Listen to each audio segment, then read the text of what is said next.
Don't forget what we talked about yesterday too. Like, right? Like, you know, you brought up the idea of like sometimes we go social drink and we talk. You know, when you look back again, when you go back to slavery, right? Slavery was a time where black men had to develop a higher tolerance for pain, like we said, right? Because every day you was getting your ass whooped. You know what I'm saying? You might have got killed.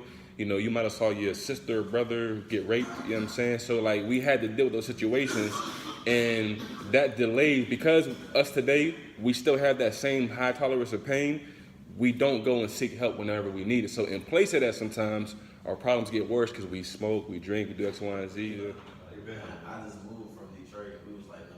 Now y'all just like #1. It's just like I can't leave from.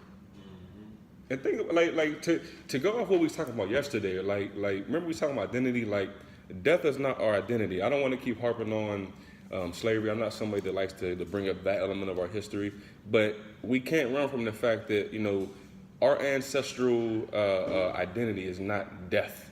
You know what I mean? Like I said, like we come from a continent that is filled with, you know, an abundance of things where, you know, nobody really, you know, had to want for much of anything.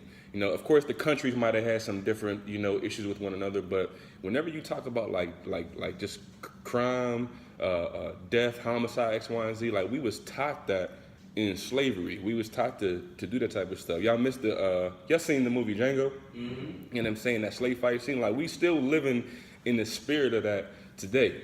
You know, so whenever you have these cities that, like I'm at the hotel last night and literally I turned the TV down, I'm like, there's sirens every 10 minutes.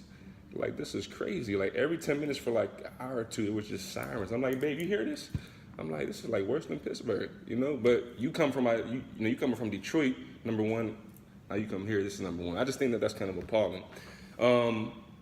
Invincibility though, right? I love what y'all said. There's no right or wrong answer. I love what y'all said because I feel like that applies to a lot of black males today. Like we don't really have the comfort level to feel invincible. I don't know, last night actually really drunk for real. I can't even tell you. I got a real hot time.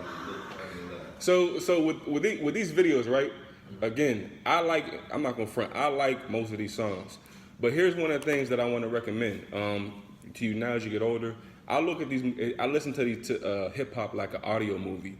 Like I purposely assume that I don't care how real the dude is, like a Jeezy or whoever it is, you know what I'm saying, whoever from your generation, no matter how real he's respected, I have to assume that what he's talking about is fake so that I don't try to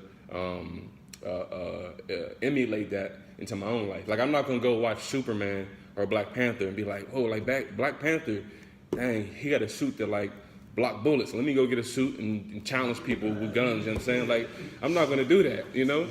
So when I listen to music, I purposely gotta do the same thing. Look, it's strictly entertainment. But what happens is this sometimes. Like we talked about yesterday, how within the human developmental model in the adolescent stage, certain people are very impressionable at certain ages. From like 12 to 18, 19, 21, people are very impressionable. And when you lose your individuality, you actually can get lost in conformity.